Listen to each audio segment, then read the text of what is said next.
Hello மக்களே, வணக்கம் and welcome back to யாழி கதைகள். இன்னைக்கு நம்ம பார்க்க போகிறது பொள்ளாச்சிக்கு பக்கத்தில் இருக்கிற ஆனைமலை மாசாணி அம்மன் கோவிலோட வரலாறை தான் நம்ம பார்க்க போகிறோம். சாதாரணமாகவே எல்லா அம்மன் கோவில்லையும் அம்மன் அமர்ந்த கோலத்திலேயோ இல்லை நிற்கிற கோலத்திலேயோ தான் நம்ம பார்த்துருப்போம். ஆனால் மாசாணி அம்மன் மட்டும்தான் 17 அடி நீளத்தில் படுத்துட்ருப்பாங்க. இந்த அம்மனுக்கு மயான அம்மன் சொல்லிட்டு ஒரு பெயரும் உண்டு. 17 அடி நீளத்தில் நெத்தியில் பெரிய பொட்டோட ₹1 காயினோட படுத்திருக்கிற அழகே தனிதாங்க. இனி நம்ம வரலாற்றை பார்க்கலாம். ராமாயண காலத்தில் கௌஷிக மன்னராக இருந்து ரிஷியா மாறிய விஸ்வாமித்திரர் தவம் செய்து பல வரங்களை பெற்றவர். தன்னோட உடலையே திரியாக்கி எரிச்சு காயத்ரி மந்திரத்தை போதிச்சவர். இத்தகைய தவசேலர் ராஜஸ்ரீ என்ற பட்டம் பெற்று விஸ்வாமித்திரர் என்ற பெயருடனும் விளங்கினார். இவர் ஒரு முறை கனகமலையில் தவம் செஞ்சுட்டு இருந்தார். அப்போ தாடக என்ற ராட்சசி அவரோட தவத்துக்கு இடையூறா இருந்தா. தாடக விரதம் இருந்து பல வரங்களையும் படைபலத்தையும் பெற்றவ. மேலும் ராவணன் கிட்ட இருந்தும் பல சக்திகளை பெற்றவ. இறுதியா விஸ்வாமித்திரர் தாடகையை அழிக்க தசரதனுடைய மகன்கள் ராமரையும் லக்ஷ்மணனையும் கூட்டிட்டு வந்து அவளை அழிக்க வேண்டி சொல்றாரு. ராமன் அவளை பெண்ணென்னு யோசிச்சாலும் அவ சகலமும் நிறைஞ்சவ, அவ பெண்ணே இல்லை, அவ ஒரு ராட்சசின்னு கூறி அவளை வதம் செய்யுமாறு சொல்றாரு. அவ்வாறு வதம் செய்யறதுக்கு முன்னாடி ஸ்ரீ ராமச்சந்திர மூர்த்தி ஈஸ்வரியை நோக்கி தவம் செய்கிறாரு. ஈஸ்வரியும் ராமச்சந்திர மூர்த்தி முன்னாடி தோன்றி தாடகைய எப்படி வதம் செய்யணும் அப்படின்ட்டு சில சூட்சமங்களையும் சொல்றாங்க. அதாவது முதல்ல தன்னை ஒரு மண்ணால் ஈஸ்வரி போல உருவாக்கி அந்த மண்ணால் செய்யப்பட்ட விக்கிரகத்தை அழிச்சிட்டு பிறகு தாடகையை வதம் செய்யுமாறு சொல்கிறாங்க. அதே போல் ராமச்சந்திர மூர்த்தியும் ஈஸ்வரிய மண்ணால் உருவாக்கி பூஜை செஞ்சு தாடகையை வதம் செய்ய போகிறாரு. அந்த நேரத்தில் மண்ணால் செஞ்ச ஈஸ்வரியை அழிக்க மறந்துடுறாரு. தாடகையை வதம் செஞ்ச பின்ன ஞாபகம் வந்து அதை அழிக்க போகும்போது ஈஸ்வரி தோன்றி அதை அழிக்க வேணாம், அது அங்கேயே இருக்கட்டும்னு சொல்கிறாங்க. அப்படி உருவானது தான் இந்த மாசாணி அம்மனோட வரலாறு. மாசாணி அம்மனை பற்றி இன்னொரு வரலாறும் இருக்குது, அதையும் பார்க்கலாம். ஆனைமலைக்கு பக்கத்தில் இருக்க ஒரு அழகிய கிராமத்தில் மனமொத்த தம்பதியர் வாழ்ந்துட்டு வந்தாங்க. அவங்க ஒருவருக்கொருவர் உயிருக்குயிராக நேசிச்சாங்க. அப்படி வாழ்ந்துட்டு வந்த நேரத்தில் மனைவி கருவுறாங்க. கணவனும் மனைவியும் அன்பாக இருந்ததுனால மனைவி தன்னோட தாய் வீட்டுக்கு கூட போகாமல் பிரசவத்தை தன்னோட கணவன் கூடவே நடத்திக்க விரும்புகிறாங்க. நாட்கள் செல்ல செல்ல பிரசவ வலி அதிகமாகுது. மனைவி படும் துயரத்தை தாங்க முடியாத கணவன் வலி மிகுந்த இந்த நேரத்தில் அவளை சற்று ஆசுவாசப்படுத்திட்டு மருத்துவச்சியை அழைச்சிட்டு வர கிளம்புறாரு. ஆனால் அதே சமயம் மனைவியை தனியாக விட்டு செல்றதுக்கும் அவனுக்கு பயம். இவன் தனியாக போயிட்டு மருத்துவச்சியை அழைச்சிட்டு வரணும்னா மனைவியை தனியாக விட்டுட்டு போக முடியாது. அடர்ந்த காடு, வனவிலங்குகள் வேறு அதிகம். பக்கத்தில் மனுஷங்க யாரும் இல்லையே, என்ன செய்யறதுன்னு அவன் தவிச்சிட்ருக்கான்.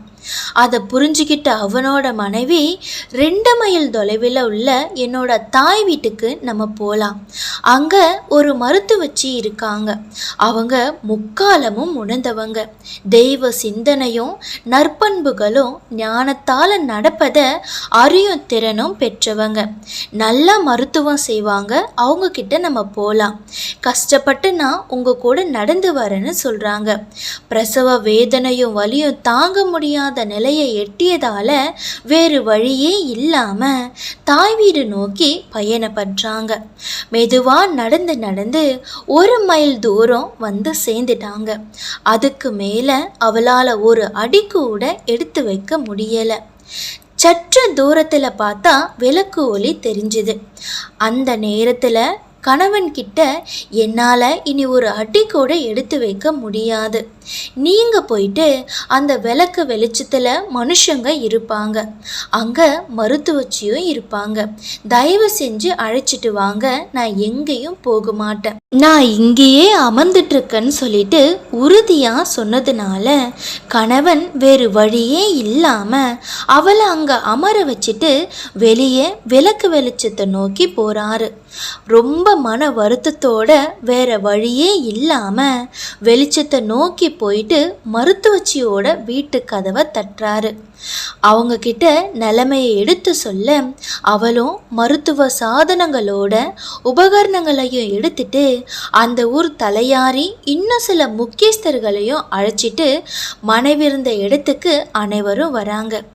அங்கே வந்து பார்க்கும்போது அவனோட மனைவியை அங்கே காணோம். இது என்ன இறைவா சோதனை, மன வேதனைன்னு எல்லாரும் வருந்திட்டு இருந்தாங்க. அப்போ மறுத்து வச்சு, ஆஹா, நான் கண்ட கனவு பளிச்சிடுச்சு, என் கனவு நிஜம் ஆயிடுச்சுன்னு யோசிக்க தொடங்குறாங்க. அப்போ அந்த நேரத்தில் அவங்க அங்கே கண்ட காட்சி எல்லாரையும் பதற வச்சிச்சு, ரத்தம் உரைய வச்சிச்சு. அங்கே அவங்க கண்ட காட்சி அவனோட மனைவியும் புதுசாக பிறந்த குழந்தையும் இறந்து போய் கிடக்கிறத பார்த்து கதறி உடனே அந்த மருத்துவச்சிக்கிட்ட, அம்மா, தாங்கள் கண்ட கனவு பளிச்சிடுச்சுன்னு சொன்னீங்களே, தாங்கள் என்ன கனவு கண்டீங்க, என்ன நடந்ததுன்னு சற்று விளக்கமாக கூறணும்னு கேட்டுக்கிட்டாங்க.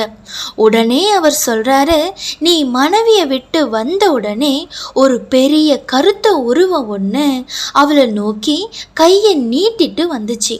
அதை கண்டு அவ பயந்து எழுந்திருக்க முடியாம எழுந்து ஓட ஆரம்பிக்கிறா. ஆனா ஒரு அளவுக்கு மேல ஓட முடியாம என்னை விட்டுடுன்னு அந்த கரிய உருவத்துக்கிட்ட கெஞ்சிரா. ஆனா அந்த கோர உருவமும் விடாம அவளை துரத்திட்டே இருந்துச்சு. அந்த நேரம் அவளுடைய போராத காலம் அவ அங்கிருந்த மாட்டு சாணியில கால் வச்சு வழுக்கி விழுந்து உயிர் நீத்துட்டா. அதே நேரத்தில் அவளோட உடல்ல இருந்து உயிர் பிரிஞ்சு வானலாவி ஒரு பயங்கர ஜோதி ரூபமாய் கோடி சூரிய பிரகாசமா தோன்றி நீண்ட உருவமாய் திறந்த வாயுடனும் கைகளில் வேலுடனும் ஆயுதங்களுடனும் அந்த கரிய கொடிய உருவத்தை நோக்கி வந்து அவனுடைய மார்பை பிளந்து அந்த பெண்ணோட காலடியில போட்டுடுச்சு. இதுதான் நான் கண்ட கனவுன்னு அந்த மருத்துவ மூதாட்டி அவளோட கணவன் கிட்ட சொல்றாங்க. மேலும் அவ சாதாரண பெண் அல்ல, வானில் தேவலோகத்திலிருந்து மண்ணில் உதிச்ச பெண். அவ பக்தர்களை மனிதர்களை ரட்சிக்க வேண்டி உருவான தெய்வாம்சம் பொருந்திய பெண் அவள்னும், மற்றும் காமதேனுவால இடப்பட்ட சாணத்துல கால் வச்சு இறக்காம இருந்திருந்தா இவ வேற ஒரு ரூபத்துல இறந்திருப்பா. மாட்டு சாணத்துல கால் வச்சு வழுக்க விழுந்து இறந்ததால மாசாணின்னு பெயரும் பெற்றா. மேலும் இவ மானிட பிறவி இல்லை, தெய்வ பிறவி. ஆனாலும் இந்த அரக்கனை அழிக்க வேண்டி உருவானவள் என்பதனால இந்த தெய்வாம்சம் பொருந்திய அம்மனை அரக்கன் காலடியில் இருக்கிற மாதிரி இந்த அம்மனுக்கு ஒரு கோயில் கட்டி பூஜித்து வழிபாடு செய்யணும். மாட்டு சாணத்தில் கால் வச்சு விழுந்ததால மாசாணி இன்னைக்கு முதல்ல அவளுக்கு பெயரும் விளங்கும்னு அங்கிருந்த மக்கள் எல்லாரும் சொன்னாங்க. அதுவே மாசாணி அம்மன் என்ற பெயரோட வரலாறு. இந்த அம்மனை வழிபடுறவங்களுக்கு பில்லி, சூனியோ, மாதவிடாய் கோளாறு, பேய், பிசாசு முதலிய பிடிச்சிருக்கிறவங்க ஒரு முறை மாசாணி அம்மன் கோயிலுக்கு போயிட்டு வணங்கிட்டு வந்தா அத்தனை பீடைகளும் நோய்களும் துன்பங்களும் நீங்குன்னு மாசாணி அம்மனோட வரலாறு சொல்றாங்க. மேலும் பொன், பொருள், நகை போன்றவற்றை திருடி சென்றோ இல்லை பணம் வாங்கிட்டு இல்லைன்னு சொல்றவங்களுக்கோ பழி தீர்க்க அங்கே மிளகா அரைச்சி வைக்கும் நிகழ்ச்சியும் உண்டு. அங்குள்ள ஆட்டுக்கல்லில் மிளகாயை அரைச்சி வச்சு 3 மாதம் வரை காத்திருந்தா எடுத்தவங்க பணத்தை திருப்பி கொண்டு வந்து கொடுத்துடுவாங்க. இல்லை துரோகம் செஞ்சவங்க வந்து மன்னிப்பு கேட்பாங்க. அவ்வாறு கேட்கலன்னா அவங்க உடல் மிளகா தேய்ச்சது போல எரியுன்னு ஒரு நம்பிக்கையும் இருக்கு. அவ்வாறே அவர்களோட கோரிக்கை நிறைவேறிய உடனே அம்மனுக்கு மீண்டும் பாலபிஷேகம் இளநீர் போன்றவற்றை செஞ்சு அம்மனை குளிர்ச்சி செய்கிறாங்க. அந்த மாசாணி அம்மனோட அருள் எல்லாருக்கும் கிடைக்கணும்னு வேண்டிக்கிட்டு இந்த கதையை நான் முடிச்சுக்கிறேன். நன்றி.